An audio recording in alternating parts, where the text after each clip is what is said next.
Hello, and you're very welcome to this Arthritis Ireland conversation about osteoarthritis and healthy eating. There are over 100 different types of arthritis, but by far the most common is osteoarthritis. It affects 10 to 12% of the adult population. This disease is actually on the increase in our society as a result of our ageing population, but also as a result of people living longer. There are also other factors at play, such as the rise in obesity, in people being overweight, and also physical inactivity. Today, I'm joined by Richelle Flanagan, who is a consultant, registered dietitian, and clinical nutritionist, who's going to talk to us about the role of healthy eating and osteoarthritis. So you're very welcome, Richelle, and thanks for joining us today. Thanks very much, Gráinne. So maybe if I start off by asking you about, how big an issue is obesity and being overweight in Ireland today? It's a huge issue. We know that 63% of the population are overweight or obese in Ireland. So, if you think about that in terms of the number of people who are at normal weight is, only 30% odd of the population. So it's a huge problem. And it's a huge problem in our kids. 25% of our children are overweight and obese as well. So it's a tsunami that's already hit the country. But also in terms of osteoarthritis in particular, we know through a study in Trinity College, the TILDA study, that looks in sort of older age, different chronic disease prevalence. And we know that the prevalence of obesity is the same in people with osteoarthritis. So 60% plus of people with osteoarthritis are overweight or obese. And this puts huge pressure on the joints and the body in terms of osteoarthritis and the symptoms that they experience. And I suppose we hear, those words or those terms, obesity, being overweight. What does it actually mean? Or in terms of, what is the criteria? Yeah, so people often hear of a thing called the body mass index. Yeah. So that is basically your height in meters squared divided into your weight in kilograms. And that'll give you what we call the body mass index. So generally speaking, a healthy BMI is between 18 and 24.9 technically. Over 25 is basically overweight, and then over 30 is obese, over 40 is morbidly obese. And morbidly obese means that basically you lose life years when you get into the morbid obesity level. And in terms of BMI, there's two things to take into account in terms of your weight. It's your body fat, but also your muscles. So unfortunately, a lot of people now in Ireland have a lot of body fat in excess on their body. And that causes a lot of problems in terms of things like high cholesterol, problems in terms of inflammation in the body. And it's the inflammation in particular that can trigger a lot of the symptoms for people with osteoarthritis. And then the sheer weight of the body in terms of the biochemical sort of weight load on your joints and your knees and your hips as such. But in terms of the body mass index, a lot of people, just focus in on that, but they need to also look at is where they're carrying their weight. So we know an awful lot of people in Ireland are carrying their weight around here, so what we call sort of the apple shape rather than around the hips, which is the pear shaped. And interesting enough, the pear shape around the fat around our hips is not dangerous for us, but the fat that's around our middle is more dangerous for us. So it's very important for people to also, besides measuring their weight on the scales, but also to measure their waist circumference. So if they get a tape and measure around their belly button, generally speaking, we want men to have a waist circumference less than 37 inches and a woman less than 32 inches. But when the BMI is so high, often the waist circumference is very high as well. And does that differ? Is there any difference there between men and women? Is one more likely than the other to develop? It used to be that women were more pear-shaped, yeah. Because women, because of their function in terms of childbearing and that, it would be more typical for women to sort of hold the weight here. But we've seen an increase in women holding the weight around their central obesity, as we call it, very similar to men now as well. So obviously there's two things in terms of that weight from the point of view of helping osteoarthritis. One is to lose the extra weight that puts the pressure on the joints. So, we sort of advise that people try, and the research would show most benefit is if you lose 10 to 15% of your body weight, if you're overweight or obese, will have a big impact on your osteoarthritis, both in terms of prevention, in terms of getting it in the first place, and secondly for reducing symptoms of those people who already have osteoarthritis. Yeah. And of course we know with osteoarthritis it affects the weight-bearing joints, the hips and the knees in many people. Now they're not the only joints that are affected. You can get it in any joint, but the hips and knees are a particular issue for people. So obviously the more you can reduce that pressure, the better. Yeah. I know a statistic we often point to is that for every extra pound that you're carrying, if you lose a pound, it's equivalent to losing 4 pounds of pressure through your knees, for instance. Yeah. So that's huge. Considerable. It is considerable. Yeah. And I know I've given you a little model there of a fat model. Yes. Whether you'd like to bring it out. I take it out? To show the audience. So this basically, is a model of fat. Yeah. And I would use this in clinic. A lot of dietitians would use it. Yeah. I'd use it in talks as well. And it always gets a sharp intake of breath when people see it. So that's basically what fat looks like in the body. Okay. So if you want to have a guess of what that weighs. Trying to think. I'd say it's maybe, is it 2.5 kilos or? You're bang on. It's 5 pounds. 5 pounds. But a lot of people would think that, when they lose 5 pounds, it's not very much. Yeah. But when you see the volume of that, so when people are losing sort of 10 to 15% body weight, they're looking to lose at least 3 of those, up to 6 of those. So that's a lot. And if you can imagine, like a pound of sugar, 5 of those is that, basically. Yeah. Yeah. And as you mentioned, for every pound that you have, that's an extra 4 pounds of sort of load on your joints. Yeah. So no wonder you're going to feel better when you take that pressure off your body. It sort of even looks like, small changes in weight, the impact of that, if that's just 5 pounds, because it is. Yeah. I mean, it's substantial. It's substantial looking, but also the weight of it. Yeah, absolutely. I'll put it here so we can be reminded. So I suppose one of the questions here as well, that there's an awful lot of information available to people at the moment on the subject of healthy eating. And I suppose we live in this era where there's a lot of fake news circulating, and that can sometimes appear nearly indistinguishable from, real news and actual facts. Is there actual evidence for weight loss to help OA? Yes. I mean, without a shadow of a doubt, the guidelines would show that weight loss is probably the cornerstone in terms of helping osteoarthritis. And that would tie in with, because a large percentage of people with osteoarthritis are overweight or obese. But there was a number of trials, and another one that's just come out quite recently. It's called the INDI trial.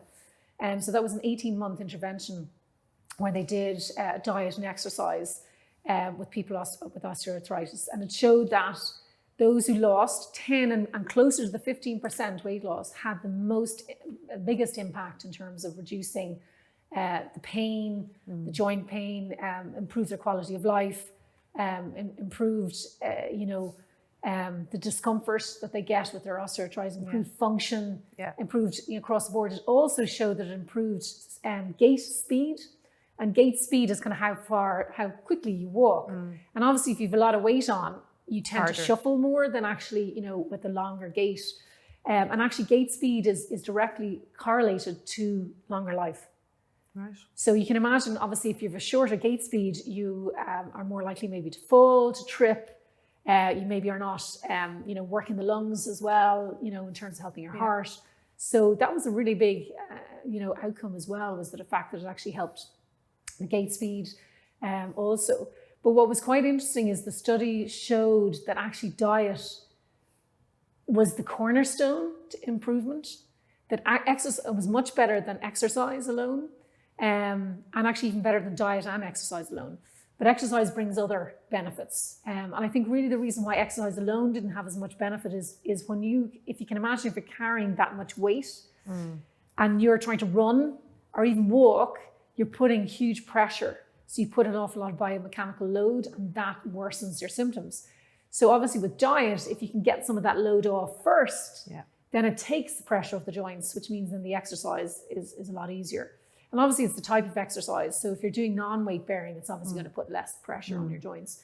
But actually what was really interesting was the diet was the thing that really made a difference. And there's two things there with the diet. One is obviously you reduce calories, then you reduce your weight. But also it's the quality of the diet. So they're beginning to see that there's an effect in terms of osteoarthritis, not just biomechanical, but metabolic. So that basically the foods are helping to reduce inflammation in the body. So when you've got osteoarthritis, it's unlike rheumatoid arthritis, which is kind of autoimmune. It's kind of, it's more sort of localized immune, but it's basically the body sending out all of these cells to try and reduce the inflammation in your joints. Yeah. And actually food and good nutrition can also have a lot of different nutrients that basically help to dampen that inflammation as well. So that's where the diet is really showing it to be. And I think really, the government and, public health needs to come out behind that, because osteoarthritis is the 4th biggest cause of disability in the world. I didn't actually even realize that myself. So, can affect people. And obviously we know now in the current climate that we're going through with COVID and that is that immunity and inflammation is a big thing. And we need to try and protect people by helping them to eat better and lose weight.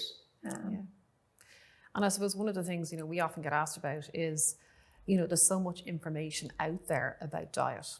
Are there particular types of diet that are beneficial for people with osteoarthritis? Yeah, absolutely. And going back to my point with regard to the sort of types of diets, and the Mediterranean, and hence why we have lots of color here, because the Mediterranean diet has been shown for a number of chronic diseases, not just osteoarthritis, but there is a number of papers now that have come out specifically in osteoarthritis showing the Mediterranean diet has a benefit. And that is basically, as I mentioned there, to bring down the inflammation in the joints and in the body. So a cornerstone of the Mediterranean diet is your olive oil. So we all think of sort of, France and Italy and Spain in terms of, you go out for a meal and you always have the olive oil dip on the table. There's always olive oil, so you can put it over your salads and etc. So your olives and your olive oil are a cornerstone to that. And that's because they contain a thing called monounsaturated fats, which are very good for the heart. And it's shown that people with osteoarthritis also have a higher level of, have higher cholesterol levels. So your monounsaturated fats in your olive oils and your olives and your avocados help to reduce the cholesterol level, which can have a benefit. But also it's the things like vitamin E, it's the antioxidants that are in the likes of the olives that help to dampen down that sort of inflammation that's in the body. And similarly, other things are like fish, oily fish, which contains omega-3, which also has a kind of anti-inflammatory effect. And then there's lots of fruit and veg. The color is really important because they contain lots of, different nutrients that basically help to reduce the inflammation in the body as well. And so the more colorful the vegetables are, the more of that nutrient is in it. But also in terms of colors, the green is really important. So you can see a lot of green on this table, a lot of reds and yellows, and those are the colors. In terms of berries as well, really important in terms of having that sort of anti-inflammatory sort of benefit. The other thing is the fiber that is in your fruit and vegetables. So we know through the research that fiber is really important in the Mediterranean diet to help reduce that inflammation. But it also is really important for nourishing the gut as well, which is beginning to show some benefits for osteoarthritis as well. Wow. So it's a really kind of cornerstone of osteoarthritis, perhaps management. Yeah, and I suppose you could sort of say it's healthy eating. It's actually just eating more fruit, more vegetables, more fiber containing foods, things like your whole grain rice, your whole grain pasta, things like quinoa, couscous, bulgur wheat, any of those, grains that have more fiber in it. They contain more nutrients, B vitamins, vitamin E, which is associated with helping osteoarthritis symptoms. People often mention about taking vitamin C supplements. So this is back to your earlier question with regard to, fake news. People think if they take a vitamin C supplement, that's going to solve. What they're not getting is that when you take a supplement, you're missing all of the other benefit of eating the actual fruit and vegetable that contains the vitamin C, which is the fiber, for example. So taking the vitamin C supplement is a very expensive way to try and control your osteoarthritis, because when you have enough vitamin C in your body, it just pees it out. So most of the supplements, you'll pee most of it out. Yeah.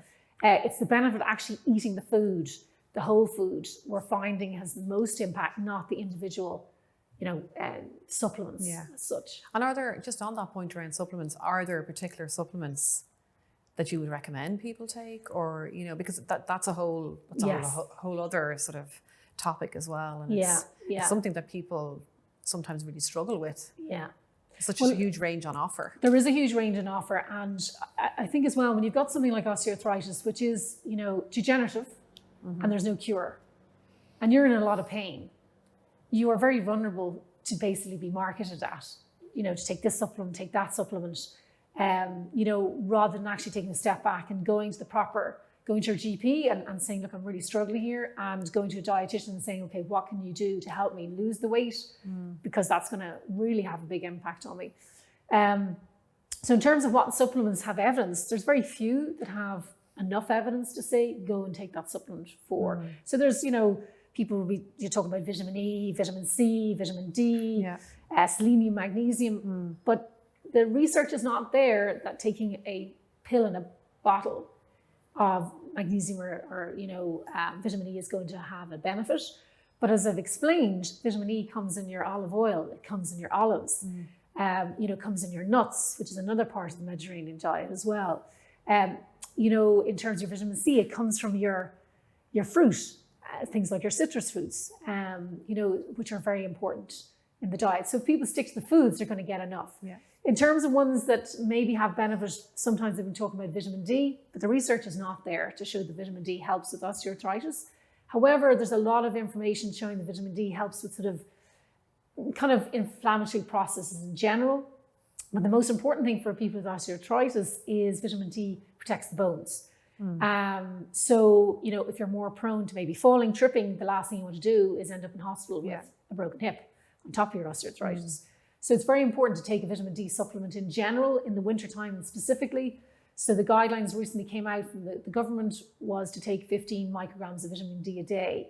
And that's particularly in these COVID times, because there is some information to show that people who take vitamin D supplements are less likely to get a strong reaction to the COVID and will not end up as bad in the ICU as those. And that's particularly in people who have a lot of weight, who are obese. So I think vitamin D is very important from a general point of view. But so you would suggest people take a supplement? I would suggest that you take it, particularly in the winter months. Obviously in the summer, if you're out and you're getting enough sunshine, it should be enough. But in the wintertime, everyone in Ireland should be taking a vitamin D supplement. And I would suggest, particularly if you have osteoarthritis or any chronic disease, you should be. But make sure that maybe it's something that you discuss with your GP in case you're on anything else. Otherwise, or you put on a vitamin D supplement, you don't realize you already have it and you end up having too much of it, because you can overdose on supplements too. And I know obviously many people watching may also have osteoporosis, for instance, so it is a comorbid condition. It often people develop it alongside their arthritis. So I mean, that's obviously the vitamin D is really important for. And also in terms of the question is why it develops alongside, whether there's a metabolic process going on there. But it also could do with the fact that people who are obese, unfortunately, have low levels of vitamin D. Generally, it's shown in the research that if you have weight on board, it's harder for you to make your vitamin D. There's other things. If you're indoors, then obviously, in the winter months, we're more indoors. So you're not getting, in the winter months, we're not getting the sun in the right sort of level in the sky to be able to make vitamin D from our skin. People who are darker skinned don't make vitamin D as easily. So that's really important as well. So anyone from different ethnic backgrounds need to make sure they're getting enough vitamin D as well. And the other thing is possibly because people are carrying the weight, they're not walking, exercise as much, and exercise is really important for preventing osteoporosis and osteopenia. So there's so many factors there. Lots of factors to play. And I suppose in terms of another supplement that, maybe showing some benefit is omega-3. So I mentioned about the oily fish. So we'd always, as dietitians, want to do food first. So if you can get in 2 servings, so this would be a serving of salmon, it's an oily fish. So 2 servings of that a week would, give you enough omega-3 to get in. Some people might need higher levels. Some people don't like fish, so they could take an omega-3 supplement. When we kind of say with omega-3 supplement, out there at the moment, there's lots of really high dose omega-3 supplements. I wouldn't be advising that you take, high dose. You want about sort of maximum 400 milligrams of DHA and EPA in the supplement on a daily basis. That's kind of a safe amount to take. And the reason I kind of give caution there is because there has been some research over the years to show that very high levels of omega-3 may be associated with prostate cancer. Okay. So just, again, it's all about individualized, treatment. Is that when you go and see a dietitian, we'd look at all these factors in terms of your medical history, what supplements, what medication you're on, what exercise, link in with your GP to make sure that you're taking the right what other things. Conditions a person might be living with. Yeah, exactly. Which, when you read an article in the paper, it doesn't take that into account, you as an individual. Yeah. Linked to that, I suppose, if people are embarking on a weight loss journey, what do you find helps people achieve their weight loss? Well, there's a number of key things from a sort of food point of view, calorie-wise in Ireland. There's a couple of things. Alcohol is a big problem in Ireland in terms of excess, alcohol intake. Lots of calories in it. Lots of calories in it. And often we don't count the calories in our alcohol. We sort of kind of ignore that. Yeah, it's fluid, exactly. And unfortunately, with the alcohol comes the negative impact on the diet. So when people have too much alcohol, they tend the next day, get the fry-in, get the takeaways. So all of a sudden, the diet is much, more processed foods and takeaway foods, which are very high in the less healthy foods for osteoarthritis. So that is lots of sugars, lots of unhealthy saturated fats, which, are going to add to weight, but also have a very inflammatory sort of effect on the body as well. So I actually brought along a big bottle of wine here. Yes. So because a lot of people don't understand in terms of what a serving or a unit, a standard drink of wine is. So I'm going to ask you, Gráinne, because I do this, sometimes I do talks, and I've done them before for Arthritis Ireland. Yes. So if you can just, take the bottle of wine there and pour us what you would pour for yourself for a glass of wine. Okay. Being honest now. Being honest? Yes. Okay, I'm looking at the glass. So I do this sometimes and people are there, I'm like, don't.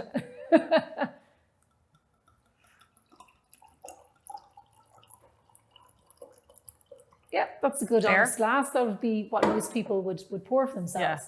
So that roughly is about 200 mils of wine, okay? So have you any idea what a standard drink of wine is? Is it 100? It is 100 mils. So that's two standard drinks. So for a man... And that would be a normal glass. A lot of people would have probably in their home or that. People have these size glasses now in restaurants and at home, so it's like a little, fishbowl. Yeah. It's shown in research as well. The bigger the plate, the more food we eat. Yes. The bigger, the glass of wine, the more wine we drink. So in terms of a standard drink, so for men, it used to be 21 standard drinks a week. Now it's 17 standard drinks a week. For women, it used to be 14 and it's now 11. So in terms of your typical bottle of wine is kind of 750 mils, that's 7.5 standard drinks. So it would be, for a woman, 1.5 bottles of wine a week max. For a man, it'd be 2 bottles, So I know a lot of people in my clinics who come and they have a bottle of wine a night. And, And if people are having that at home, particularly in these times, I guess. Yes. It's not the restaurant or the pub that's actually measuring your drink either. It's you're just doing it maybe yourself. Yeah. And whoever opens a bottle of wine and doesn't finish it off, we're not a nation of sort of like, let's put the cork back in it and put it away. So alcohol, and obviously as well, alcohol, when you pee a lot of water out, so people start drinking, the minute they start going to the toilet, then they're on the toilet all night. And with that, you're actually peeing out a lot of nutrients as well. And that obviously has an effect in terms of your immune system. So unfortunately alcohol is a big, and in terms of calories, any idea how many calories are in that glass of wine you poured for yourself? About 300 maybe, would it be? Not quite as bad, but 200. No. You would say roughly it's about 100 calories per standard drink. Okay. So in a pint of beer would be 2 standard drinks, so 200 calories in a pint of beer. In terms of your shot, it's basically your 35 mils, would be 100 calories. So just being mindful so of a lot of calories. Yeah. So that's one thing. So if you think about it in terms of a bottle of wine, 750 calories in it. So for a woman to lose weight, she would need to be on around a 1,500 calorie diet. Okay, if you're trying to lose the kind of 10 to 15%, you might need to be near the 12 to 1,300 calories a day. Really, it depends on your starting weight, okay, and other factors. Yeah. But so if we say a 1,500 calorie diet, so a bottle of wine is half of that. Gone. Empty calories. Empty calories. Yeah. So hard to lose weight if you're taking a bottle of wine on top of a 2,000 calorie. And takeaways are another thing. So your average takeaway is around 12 to 1,300 calories. So you have your takeaway on a Friday night, your bottle of wine, that's 2,000 calories. That is in one meal. In one meal. You haven't taken into account all the calories you ate during the day. So you're pushing water up a hill, basically trying to lose weight if you're eating takeaways. And in Ireland, takeaways are a huge problem. Yeah. Again, in this current climate. Current time, a lot of people are doing the Friday or Saturday night takeaway. Everyone's fed up myself cooking. included. Yeah. So it's about choice in terms of you can still have your takeaway. You know, I'm not an ogre of a dietitian, so you can't have a takeaway. But it's about choosing which are the healthier. Something healthier. Yeah. And also in terms of sugary drinks, that's a big thing after alcohol, is people are dehydrated and they're kind of lacking energy. Like a bit of sugar. So they think they need sugar. So, you know, to give you an example as well in terms of sugar, so a teaspoon of sugar would be about one sachet, okay? So your bottle of Coke there, any idea how many sachet of, you know? Gosh, I saw this in a dentist surgery recently, but they had a big poster on the wall. Is it something like 15? Is it? Not quite as bad. Not quite as bad? Okay, yeah, I'm over-egging it. It's roughly around 13 sachets. Okay, 13. That's so if bad. you knew there were 13 sachets, I don't think you would drink. No. You know, and in terms of, you know, calories, you're just adding more and more calories, more and more of these sugary drinks you have. And also they tend to be, you know, easy calories, so adding to the weight very easily.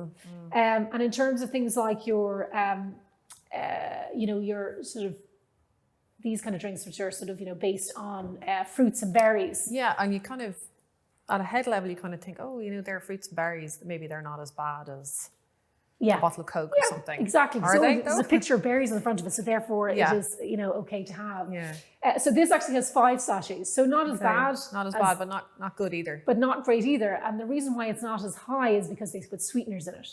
And the thing for people to realize is sweeteners are 40 times sweeter than sugar. So you end up drinking more of them because it almost triggers a sugar sort of craving with having too many of them as well. So really it's trying to reduce down. The alcohol will have a knock-on effect of reducing sugary drinks. And generally speaking, people should avoid taking sugary drinks on a regular basis. So a couple of times a week, fine. But every day, if you're having bottles, not great in terms of your health. What about even things like, I see a bottle of orange juice there. Yeah. So that's, you know. Yeah. So orange juice is going to be a healthier option than these guys. But it comes down to, and there's a lot of, when you talked about myths there, people are stopping eating fruit because they think fruit is bad for you because juices supposedly are bad for you.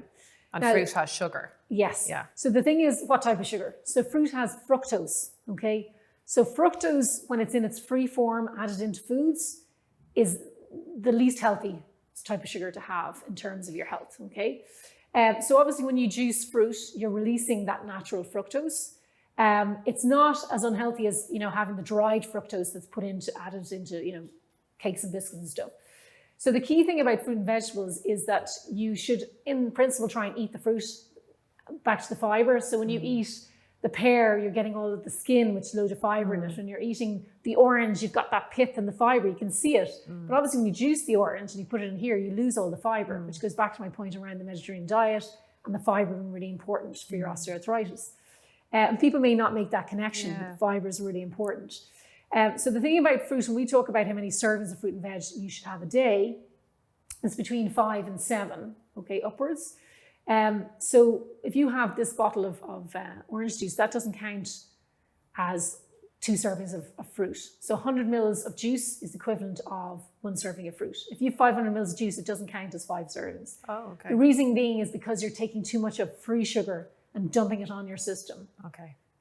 So when you take juice, the sugar gets into your bloodstream much quicker. When you take the orange, it goes in much slower because the fibre slows down the absorption of the sugar. So that is why juice is perfectly fine, but it's the quantity. Keep it to a small amount. Okay. Just shifting gear a little bit, I guess. Sometimes you'd see in stores and supermarkets, in health food stores, etc. A lot of things like meal replacement shakes. Drinks available. Seems to be a huge growth in things like protein drinks, all of this sort of thing. Are they a good option for weight loss? They can be. They can actually work really well, particularly when people are in the sort of higher obese level and in morbid obesity. It sometimes can be disheartening trying to lose the weight, and they try, and they're finding it really difficult. So it can be a good way to kickstart people into losing the weight, but it's not a long-term solution. Because you can imagine you're not getting all of the nutrients, the fiber, quite the same way as eating the foods. But interesting enough, the trial I mentioned, the IDEA trial, they actually replaced 2 of the meals with a meal replacement drink, and then the remaining of the low-calorie diet was a meal. So that definitely can work, but it's not something that you do long-term. And I do under the guidance of your GP and dietitian. There's been research to show that bariatric surgery can help, with osteoarthritis. Has been very, good outcomes for people. But obviously that's a pretty serious, surgery to go through. And there's a lot of things you have to take into account, because you're basically, cutting part of your stomach, etc. In different types of surgeries, putting bands in, these kind of things. But that sort of more rapid weight loss has, as you can imagine, 2 things. One is the biomechanical load, because you lose the 10 to 15% weight probably quicker than trying to do it through food alone. And also by reducing that weight, it reduces that inflammation on the body. So what I would say is, if people are really struggling, certainly the meal replacements can help. And bariatric surgery is obviously a pretty severe thing, and one to be discussed with your doctor. And there's pretty long waiting lists in Ireland. Is that something surgery as well that's sort of like a last option, or where does it figure in the options? I don't know if necessarily it's a last option.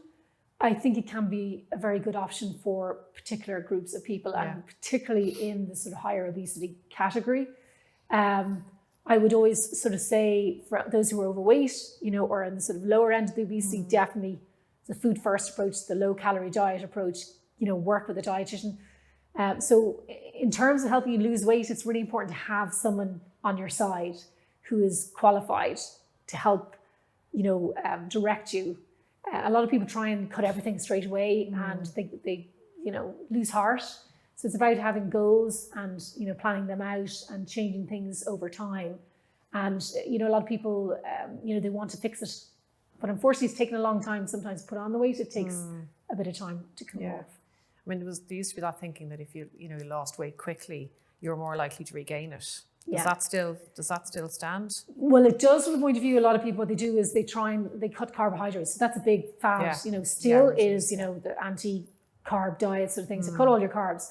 But what carbohydrates do is basically they have glucose in it, sugar, and glucose basically goes to your muscles to help you, fuel your muscles.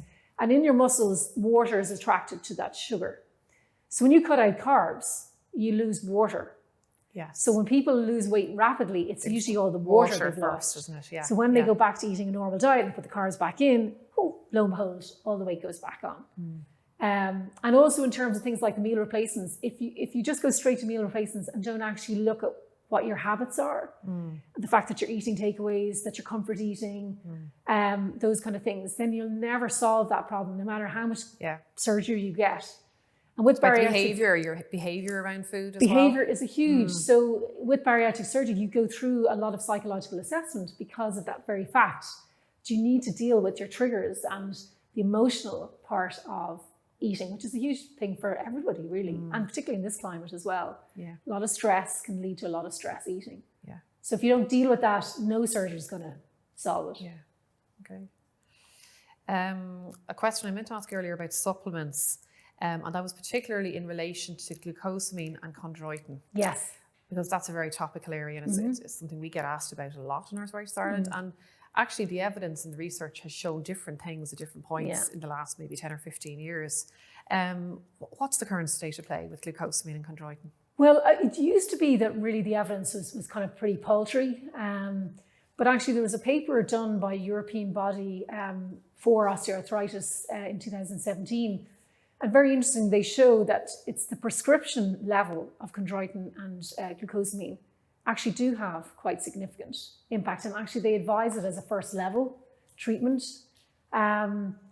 It's the ones that you often get that are not strongly evidence-based and patented and have the proper evidence behind it, are the ones that have muddied the water in terms of benefit of those two supplements to osteoarthritis. So I think it's something that really needs to be revisited probably in Ireland in terms of the benefit and the use of the prescription, because the paper that this European body came out with showed that when you take the studies of the prescription level supplements of chondroitin and glucosamine, the evidence is quite strong in terms of reducing pain and the symptoms of osteoarthritis. The evidence for the ones that are in your local pharmacy, etc., don't have the evidence. Okay. So what I would say is talk to your consultant about the proper evidence-based versions of those supplements. Okay. You mentioned it earlier about gut health and arthritis. Again, I think gut health is something, we hear a lot about it of late. So what about things like probiotics? Everybody seems to be taking probiotics at the moment. Do they help OA? Is there any evidence? The evidence isn't strong enough to say go and take a probiotic for osteoarthritis, but the whole, what we call, there's a lot of research around the gut-brain axis is fascinating. Like, it's really, in terms of microbiome, we have just tipped the iceberg in terms of the impact it has on chronic disease. But there is actually a number of papers coming out talking about the gut-joint axis now that they're beginning to see, and the same European body that came out with the guidelines around the chondroitin and glucosamine have a really great paper with regard to the microbiome and the effect on osteoarthritis. And it comes back to what we're talking about here, which is dietary side in terms of the Mediterranean style diet impacting the gut. So a lot of people, because of their unhealthy diets, have what we call a term which the purists don't like, which is dysbiosis, is where basically you have unhappy microbes in your gut, so more unhealthy microbes and less of the healthy ones. And that is because it's been fed by alcohol, sugary drinks, processed foods, takeaways, cakes, biscuits, those kind of things. Versus the Mediterranean style diet that shows that you tend to have a lot more of the healthy microbes when you eat a healthy diet based on fruits and vegetables and nuts and seeds and grains and pulses and oily fish and those kind of foods. So those are shown to help. So there are some animal studies showing that basically when you put these sort of healthy bacteria into mice, that basically their joint systems symptoms dissipate. So there's definitely, watch this space in terms of the gut brain. So what I would say, don't take a probiotic. Get out and start eating a healthier diet, and that'll give you your natural sort of probiotic. The other thing is there's a thing called prebiotic, which helps to basically feed the healthier bacteria to make it sort of flourish more. And that's things like your Savoy cabbage, which is a big thing in Ireland. Things like your bananas, your sweet corn, your onions, your garlic, your scallions, your asparagus. So you can see a theme there of the green that I mentioned, the green vegetables. So they help to nourish the healthy bacteria. So you don't have to wait for research to come out to tell you to take a pill. Yeah. You can start doing it yourself by eating foods, would be what I would say. Yeah. Okay. And I guess another area is gluten-free. Yes. I'm sure this comes up a lot for you as well. It's a whole other area that's exploded. Growing range of options, certainly in the shops, you see gluten-free sections. Is it beneficial? We know obviously it has an impact on people maybe with celiac disease and obviously, but it seems to have kind of, I suppose, gone into other disease areas now. Yeah, absolutely. Well, I actually have celiac disease myself, so I know all about the gluten-free diet, and I prefer not to be on it. In terms of, you know, all of the benefits that you get from, you know, wheat-based diets, and actually wheat foods are actually another prebiotic food as well. So unfortunately, with the gluten-free diet, you can't have wheat-based foods. You also lose, when you take out gluten from the diet, you lose things like your vitamin E and your B vitamins, which again are very, you know, important for health and important for osteoarthritis. So by taking out gluten, you lose a number of things. Calcium you lose in terms of some of the wheat products and that as well. The evidence is not strong enough to say that going gluten-free is going to improve your osteoarthritis. It's probably a little bit stronger for rheumatoid arthritis because it's an autoimmune condition, and so is celiac disease. Anecdotally, sometimes people might mention that they feel better, and it might be because they've gone on sort of a health kick and they've sort of improved their diet. They're eating more fruit and vegetables. They're eating other foods that basically, but it's always the gluten. Oh, I gave up the bread.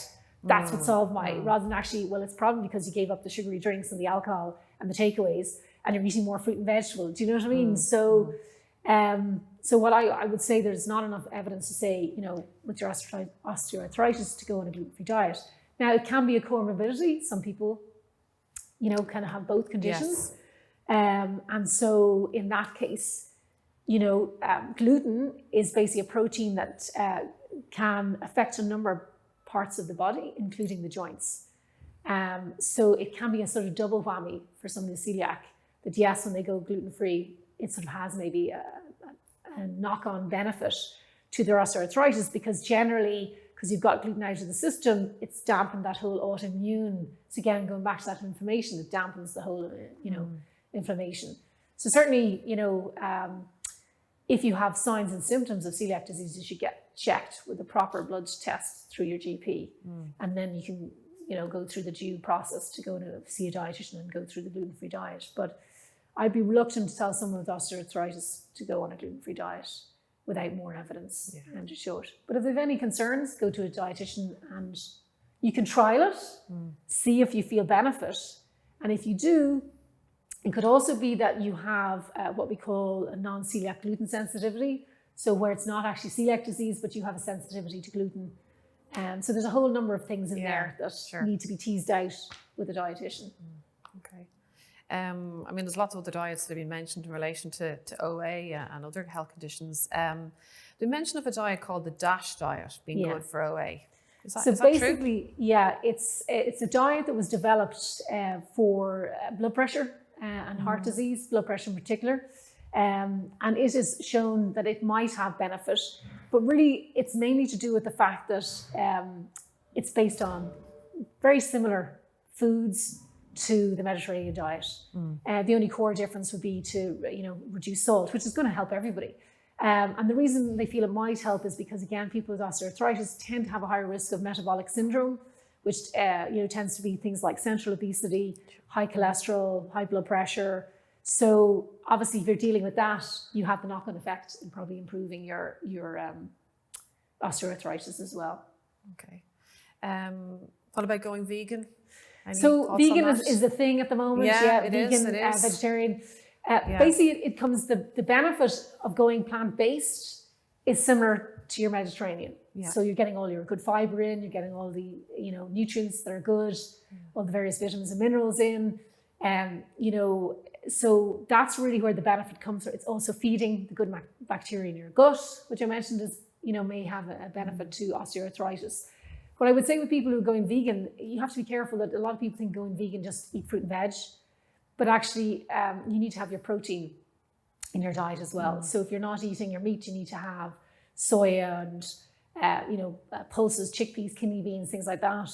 And also those kind of foods like your chickpeas and your kidney beans are good in terms of prebiotic fiber that I mentioned that helps to nourish the gut. So the vegan diet obviously would be good if people are putting more pulses in and nuts in and things like that are really healthy, which are also similar to what the Mediterranean diet was. But just to sort of say that you don't have to go vegan to get the benefit. The Mediterranean diet has fish in it, it has chicken in it, it has red meat in it, but it's down to the sort of the portion size. So just showing you here, that's a serving of chicken. Okay, so that's 75 grams cooked. It's 100 grams uncooked. when you go into the shops, like the chicken breasts are bruisers. So people end up having a much larger portion of. So a serving is this, and a portion is how many of these you have. Yeah, that's an interesting point, because can you just explain that for people watching this, the difference between a portion and a serving? Yeah. Because my belief is that a lot of people sometimes mix that up in terms of, or they think they're the same thing, which they're not, of course. Very much so maybe so. you might explain. Yeah. And I think that's really why with the new guidelines in terms of portion control, they came out with new guidelines, because people were mixing that up in terms of what a serving. So probably one of the best ones to kind of give you an example is the carbohydrate foods, because a lot of people think, I'm going to cut out carbs, I'm going to lose weight. You will if you're so carbohydrates is a fuel your body. So if you're doing marathons, you need to eat lots of carbohydrates because you're burning lots of that sugar I mentioned off.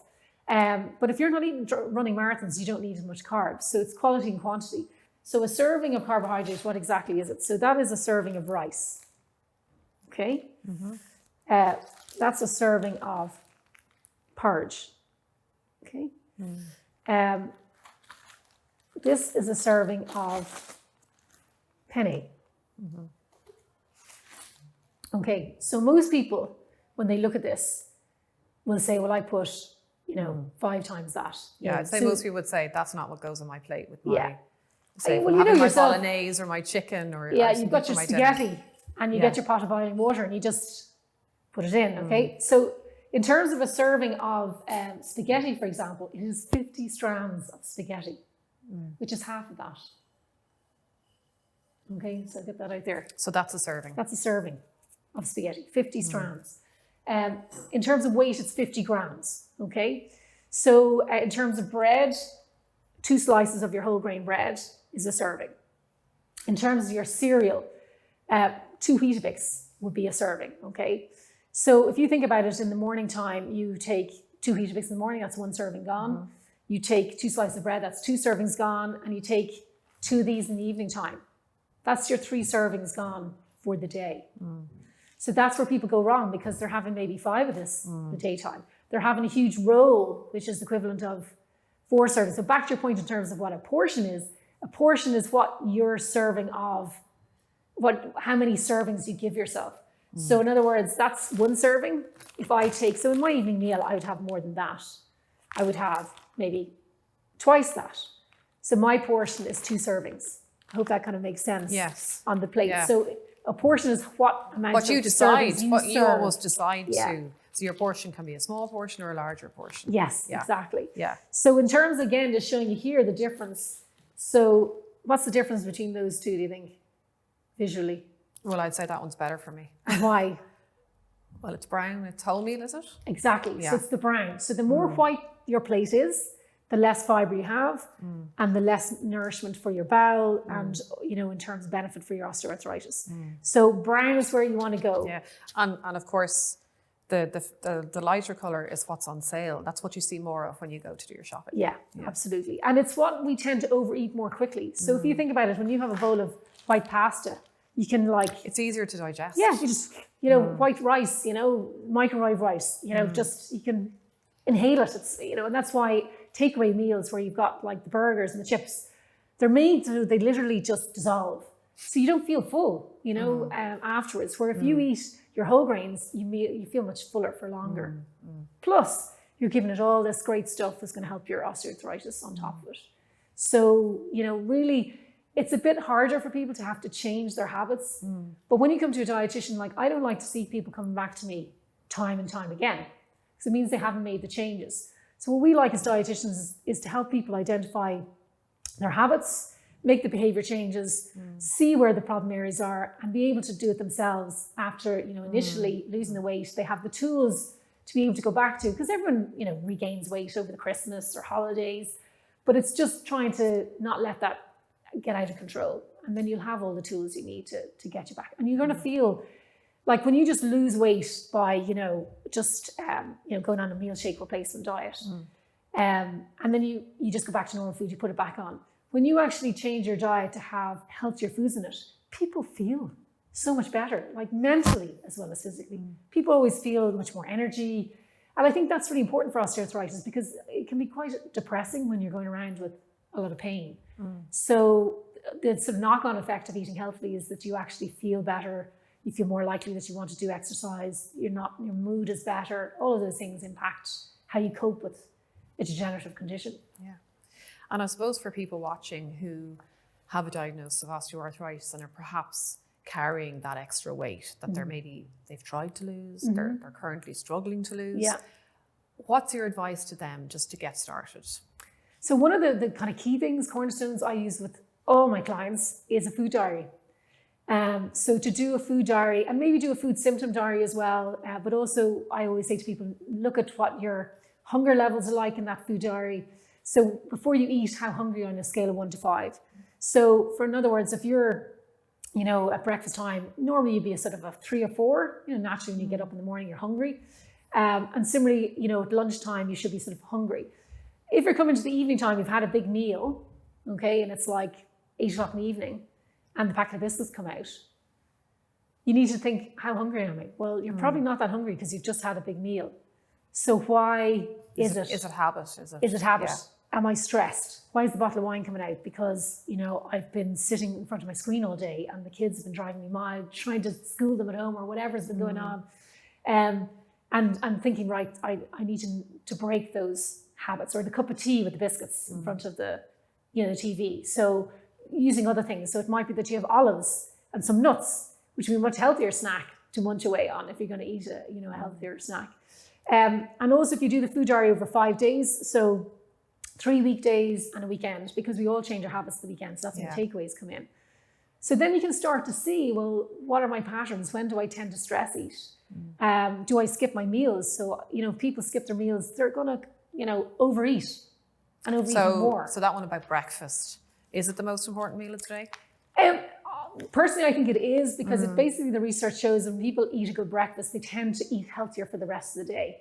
So what happens is when you skip breakfast is your blood sugars drop, and then you're looking, and you're looking through the eyes of, low sugar. And so you're just thinking, feed me. Yeah. So it's like going shopping in the supermarket. If you go on an empty stomach, you were going to buy the discount offers. You're going to buy the packet of biscuits. You're going to buy all of those kind of things, So, so generally speaking, yes, having a good breakfast, and one that's based on the principles in terms of having, you can have berries and some yogurt and some, porridge oats, making yourself a Birch's muesli. You can have your scrambled eggs with, tomatoes and whole grain toast. Make a good, start, and enjoy your food is really important.